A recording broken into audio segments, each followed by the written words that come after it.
This week on LCARA Ham Radio, we're going to finish up on some odds and ends, but mostly ends. We have a prototype here of the tent that we're going to use over the crossband repeaters when they're out in the field, but we need to create 6 of these. We've got a prototype, we need 5 more. So we're going to go to our monthly hands-on get-together, and we're going to take PVC pipe and create the frames for the canvas tents. That's what's coming up this week on LCARA Ham Radio.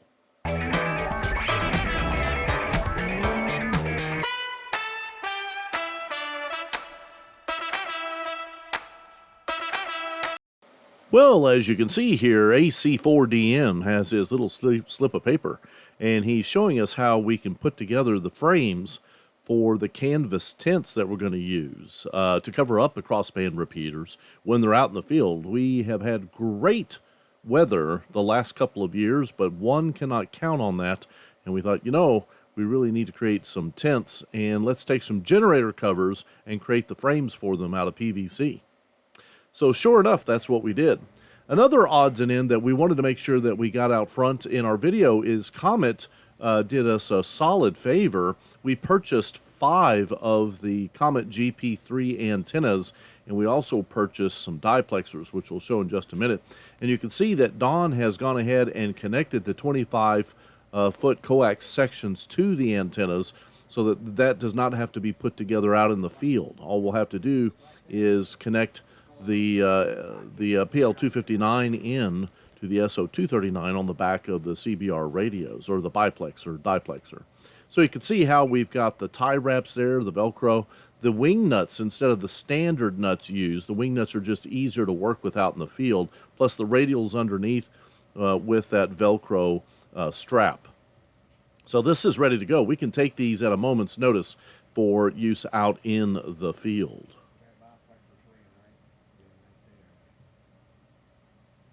Just attention to details to little things, The other thing that Comet helped us with was the diplexer. We've got the CF416 here. What's great about this little diplexer is it does 440 and 2 meters, and that's exactly what we need with the crossband repeater with one antenna.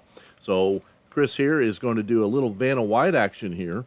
Pull it out and show us what comes with. You can see that it has an SO239 on top. That'll connect to the antenna cable that's connected to the GP3, and then we have the 2 pigtails coming out from it that are PL259.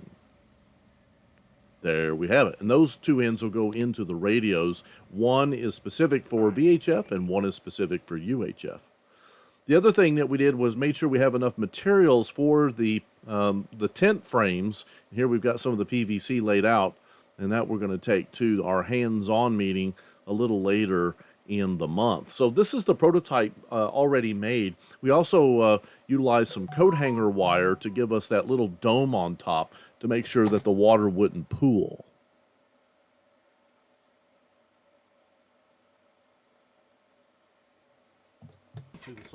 Another odds and end that we had needed to take care of is we noticed a couple of the crossband repeaters seemed less sensitive to the incoming signal on UHF.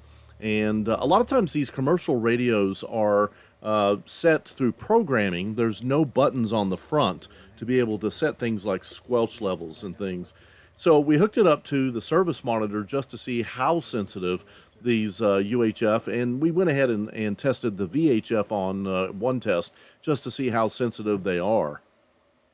AC4DM has it connected, and here I'm doing a poor job of getting the video, but you can see we're just inputting frequencies, PL tones, and things like that the radio will need for it to open up.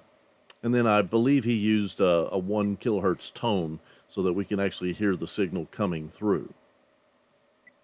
So in the top left corner, it's a little bit hard to read, but we've got the UHF frequency in, and what Don is doing is he's reducing the voltage down to a minimum, and then we're going to test how much, I guess in microvolts, it takes before the radio opens up with that PL tone, just to see how sensitive it would be for an incoming signal. And we didn't notice a huge difference, but on a couple of the CBRs, a little bit of a difference. And the standard setting that we're going to show you in the laptop programming was, I think it's somewhere between 1 and 255 for squelch sensitivity or squelch strength. And it had been set to 50. So here you can hear the tone coming in. And if you look at the voltage in the top right corner, it's about 0.15, somewhere in that ballpark. 1.4, yeah, 0.14, I should say. So that gives us an indication of how much it would have to receive before it would open up. And it wasn't greatly different than some of the other crossband repeaters, but we thought if it's set to 50, and I think Don went ahead and set all of them to 50 just to be consistent. If a couple of them are older or need maybe to be dropped a little bit, we can do that here in the programming. And sure enough, we dropped it from 50 just to 25. And you can see it's set to 50 here, and we're going to set that squelch level to 25. And sure enough, the crossband repeaters we were having an issue with were no longer a problem. We were actually getting into them from much further away with a far weaker signal. So Don's going through the programming again, and then we're going to test. We have the same setup here, and we're just seeing how much weaker the signal will be before it'll open up and then stay open. And you can see we're going all the way down to 0.089 now instead of 0.14. So it's one indication that you can use for sensitivity. And in our case, that's the we decided that 25 for this crossband repeater for this UHF radio would work. And in fact, in further testing out in the field, it worked out really, really well.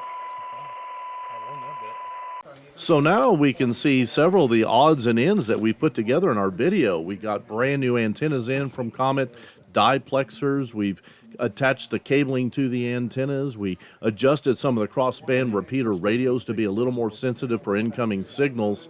And here on our hands-on night, we're actually going to start putting together the 5 other frames that are needed for the canvas tents that we're going to use out in the field to protect the crossband repeaters from rain. So we've got several of these to make. We've got cross members that we need to cut, and we also need to start putting some elbow joints on and things of that nature. And here we've got Mike, KD6FDR, and Mr. Short, Chris Short, and they're taking some of the longer pieces and measuring those to get us the cross beams that we need for several of the frame elements. Well, I wouldn't go long, because if you go long, it's gonna be too long. So that's what I was gonna say. Do it to the right. Of course, you can't cut it off that easy there, but yet when we call the wood, they say, all right. So we have the guys here cutting it a little bit long, utilizing the PVC cutter there, and then we'll need several of those for again several of the cross members that we need. I think we needed 10 of these ultimately, so we had to get to work and cut lots of those. Away instead of trying to line up since it acts fast. Once they have it set right, they can draw a line right in here and there, and then you. I like his, Don. What I'm doing is I'm marking. And so what the guys have done is they've gone ahead and cut as many of the pieces that are needed. They've also done a mock-up to make sure that all of the pieces are the length that we need as we add the elbows and so forth. So we're beginning to organize things and get ready for the next 2 or 3 phases of construction. Brian is recording us, so as he's recording us. So we are getting pretty close to putting all 5 of them together. You can see next to Marcelo, we have a mock-up already. And that way we have an idea of when we put the others together, it needs to look like that one in both dimension and in construction. I saw you fall. I thought that And I was was like, something Brian, so I hilarious. sent him, what the heck is going on here? Hold on, sir.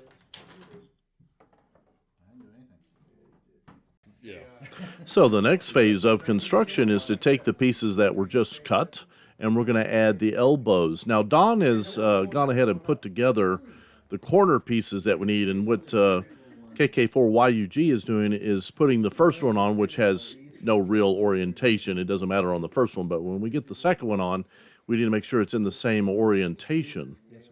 You've probably done those 1,000 times. He's also wiping off the excess, and you can see he's putting the second one that's going to mate up on the other end How much with do you it. use over at your daughter's house? I used PEX at my. Oh, did you? One of the things we did find about the cement here was, and it's supposed to be quick drying, quick bonding, but I don't know if it's because it was older or if it was just the can we've got.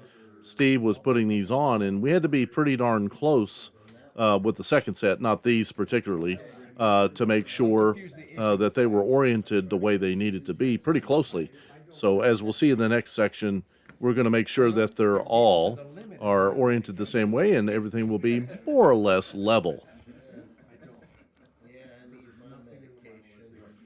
So he's putting on a little bit of the cement here on the end and then pressing it in up to the stop.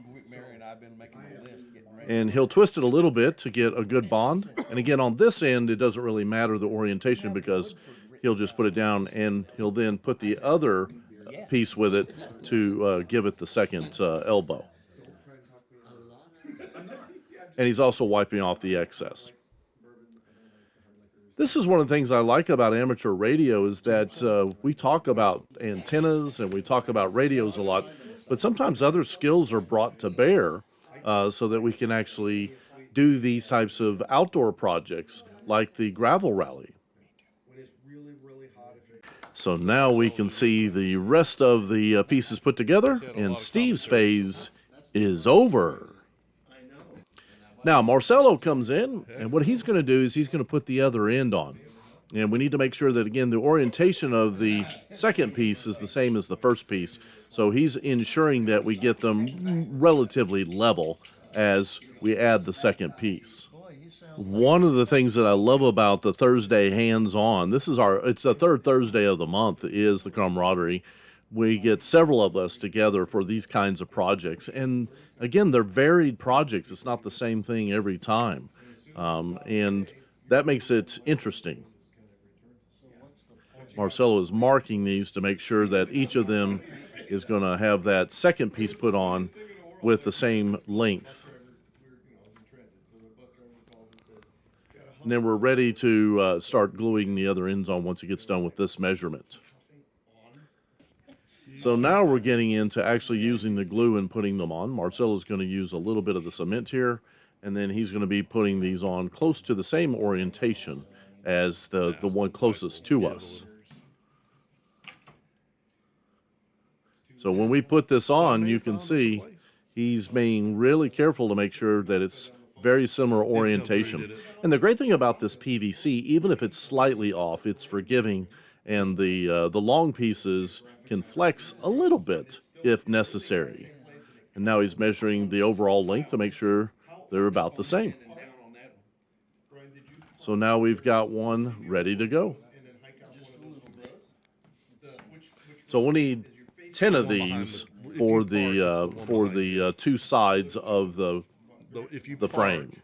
Where that first entrance is there. So Marcel's getting pretty close to having them completed here. 10 of these, two per canvas frame. Wipe off a little bit of the excess, and we'll move on to the next phase. We were just taking turns. Now, I'm going to tell you this is one of those do what I say and not what I do kinds of situations, because we had that cement here in the room with us, and it's good stuff, but it's right on the can. You have to have really good you need to have good ventilation.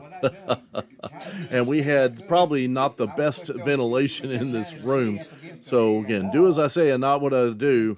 We don't want to be huffing this stuff or trying to get too many of the fumes inhaled when you use this. And technically we didn't have, I don't think, enough ventilation.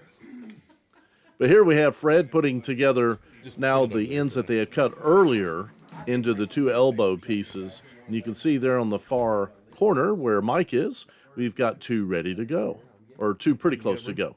That one's already finished there that he's got in his right hand with the elbows on. We don't have the elbow pieces on these longer ends just yet. But Fred's going to be putting those pieces in to the ones you see in front of him. So here we have Fred finishing up on, I believe, the last one. There we go. We've got our ends on. Now we just have to put the elbow pieces on. And again, we were just trying to give everybody a chance to put a few of the pieces together so that it wasn't just one person. So I jumped in, and it was my turn to put on the elbow pieces. You can see I've got several arranged in front of me, and we want to make sure that these are on, again, relatively level, so that the additional pieces that are the cross members will go in really just fine. What I'm doing is I'm pushing it on, but making sure it's relatively in the same orientation as the corner piece just in front of it, about 19 inches away. And I'm using the table to make sure that it's level when I put it on. He's been around way too long. So press it on, keeping it flat to the table, and that orientation will be close. You can see it's not perfect, but again, the PVC is pretty forgiving, and these are just simple little frames that we're using for the canvas tents.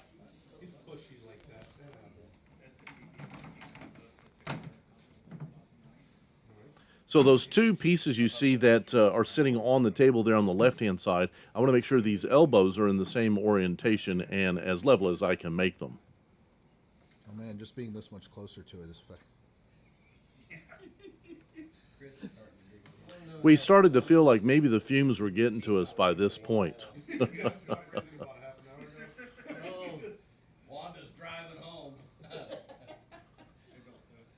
And then one more elbow here, and we'll have this one ready to go. type of stuff. And another one is done, and we just copy that procedure over and over again. And as we see, Marcelo is holding up the finished pieces. We already have the cross members to connect this end with the other end, and that will allow the canvas to be placed over it. Plus we have wire. So another odd and end completed. But that takes us to next week's video. Here we have Josh, K040SS. He's got his backpack on. We got a CBR in that backpack. And we've got to find a better location for crossband repeater number 4. As we've mentioned a couple of times in the series, we've placed the crossband repeaters the previous 2 years near the roadways that are easy to get to in case we had members that needed to go set these up. We wanted to make it as convenient as possible. But in the first 2 years, that convenience hurt us occasionally where we didn't get into the clerk of the course net control as well as we would have liked. So we have looked for mountaintops to place the crossband repeaters on this year, and this will be our second Climb the Mountain video coming up next week. Folks, if you like these videos, sign up on Patreon and help us out with these types of projects. Just a little bit of money a month helps us fund some of the projects that we have in place. And also subscribe here to our channel. We're trying to drive to 10,000 here over the next year or so. So help us get to 10,000. Subscribe to the channel, like the video, and give us some comments down below about what you're liking about this crossband repeater series that we're doing for the McQuarrie Gravel Rally. For the Lake Cumberland Amateur Radio Association, I'm KY4 BDP Brian, 73.